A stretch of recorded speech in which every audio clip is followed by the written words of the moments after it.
சொக்கனுக்கு பக்கத்திலே சோடி என்று வந்தவளே நூல் புடவையில் ஒளிஞ்சுக்கிட்டு நினைச்ச தாளம் போடணுமே.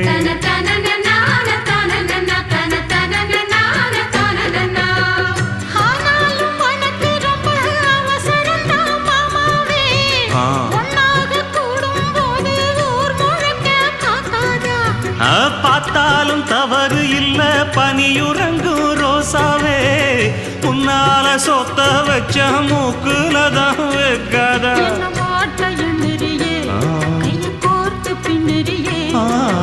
பாட்ட பாடி பல விதமாக சேட்ட பண்ணுறியே.